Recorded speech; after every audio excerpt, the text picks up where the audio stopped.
15 years ago today, the USA Patriot Act was signed into law by President George W. Bush, greatly expanding intelligence and law enforcement surveillance capabilities.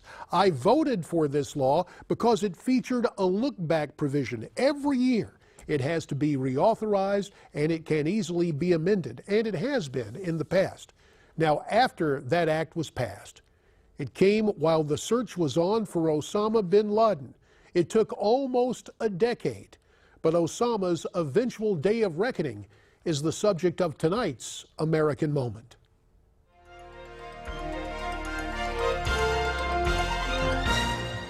In the early morning hours of May 2nd, 2011, the Central Intelligence Agency launched Operation Neptune Spear and set into motion a mission to bring one of the world's most notorious terrorists to justice. All indications were that Osama bin Laden was asleep as the U.S. Naval Special Warfare Development Group, known as SEAL Team 6, approached his highly secured three-story Pakistani-based compound. From entry to exit took approximately 45 minutes, with the bulk of time being used to gather up a plethora of al-Qaeda intelligence materials. When located in his living quarters on the third floor of his compound, the head of the Islamist group al-Qaeda was found using his young wife as a shield. The Obama administration reported the 54-year-old terrorist was given a traditional Islamic burial at sea.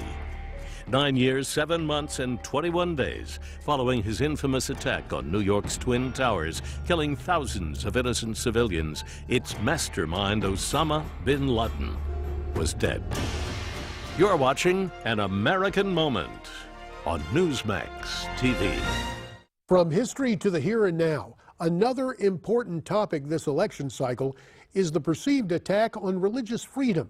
Matt Staver, founder and chairman of Liberty Counsel, joined me earlier today on America Talks Live to discuss a new threat to pastors concerning their church's nonprofit status. It is tonight's prime playback. Barry Lynn is the guy over at Americans United for Separation of Church and State. He's sending out threatening letters to pastors that their nonprofit status may be at risk if they get political from the pulpit. Here's the letter that Barry Lynn wrote. A segment of it reads as follows, quote, "You should be aware that some national organizations have been urging religious leaders to engage in problematic activities. For example, you may be asked to distribute voter guides during services or to make them available to your congregants. I urge you to be very wary of such overtures." So, Matt, is this basically a threat, saying to pastors, you get involved here, there goes your tax-exempt status? Well, it certainly has a hollow threat. It has no basis in the law. And so we are urging pastors and churches just to simply ignore that hollow threat and to exchange the muzzle that Barry Lynn wants to put on them for a megaphone instead. And to use Barry Lynn's letter for the purpose it really needs to be used, and that is the bottom of a bird cage. I mean, that's the best use of a Barry Lynn letter from Americans United for Separation of Church and State. Not one threat has ever been successful by this organization in the history of the United States, frankly, because not one church in the history of America has ever lost its tax-exempt status for lobbying for against legislation or for engaging in political activity, and particularly for the distribution of voter guides. Pastors and churches, they can speak on biblical and moral issues of the day. They can educate people about their responsibility to vote. They can urge them to vote. They can even bust them to the polls, and they can clearly give out objective voter guides. You know what Barry Lynn wants? He wants, like as the previous caller, he wants people to listen to the biased media that either doesn't cover the issues or distorts the issues. He doesn't want people looking at what the candidates really stand for, and that's what these voter guides do. They give what candidate A and candidate B, they stand on these issues this way or that way, and then you can make an informed decision. Now, it is worth noting as a matter of history, Lyndon Baines Johnson, when he was Senate Majority Leader, made a change in the tax code, threatening the tax-exempt status of churches because he was concerned about criticism from the pulpit. Donald Trump has made it clear one of his priorities should he become president is to eliminate that so-called Johnson Amendment that does affect the status of churches in terms of tax exemptions. Now, continuing in the vein of the presidential election, we noted earlier about Mr. Trump attending the grand opening of his new hotel in Washington, D.C., but he zigzagged through the Sunshine State of Florida over the past couple of days, and here are some highlights from his rally in Sanford, where his main talking point was Obamacare. Together, we're going to deliver real change that once again puts America first.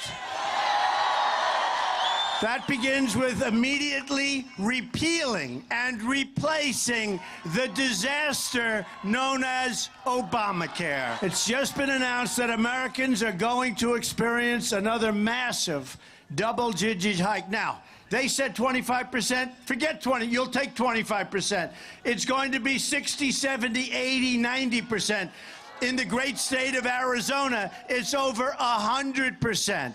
Even Bill Clinton admitted Obamacare is the craziest thing in the world, where people wind up with their premiums doubled and their coverage cut in half. And then he was forced to take it back the following day because that night he suffered greatly. He suffered.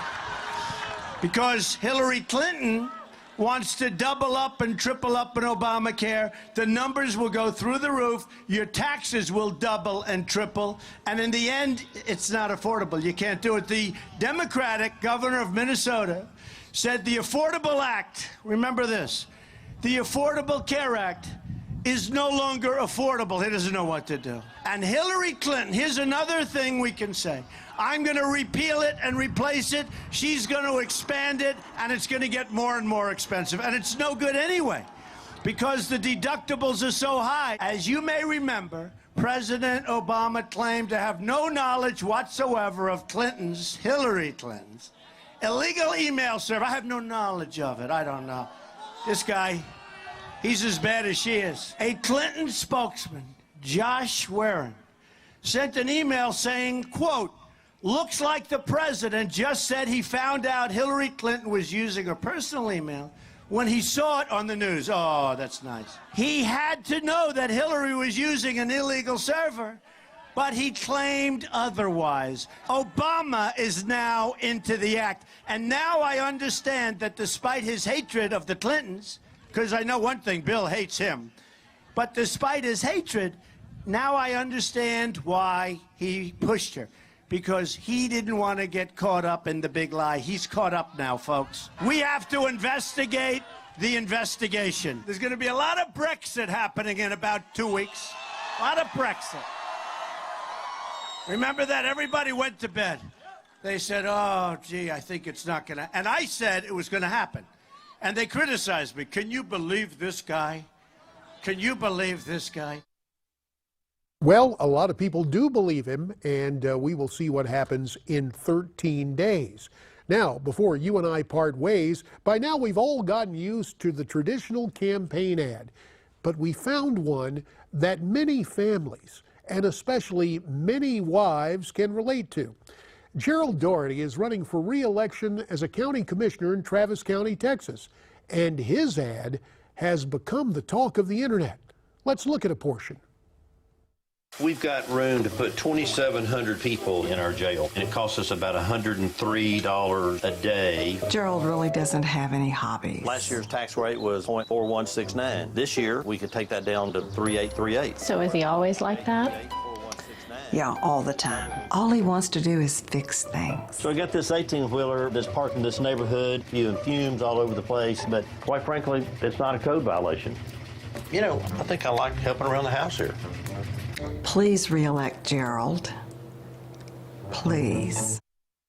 Got to tell you, Cheryl Lynn Doherty wins the award for Political Wife of the Year, and I think Gerald might have the Political Ad of the Year. You can check it out on the internet. Now, Let's talk about what you will see tomorrow here on Newsmax TV. At 1 p.m. Eastern Time, I will welcome Republican strategist Christopher Metzler, author James Patterson, and as always, we have your calls. Then tomorrow night at 8 Eastern, here on Newsmax Prime, former UN Ambassador Andrew Young, political commentator Margaret Howell, and former Libertarian Party vice presidential candidate Wayne Allen Root. We will see you tomorrow. For now, stay brave, stay free, stay tuned.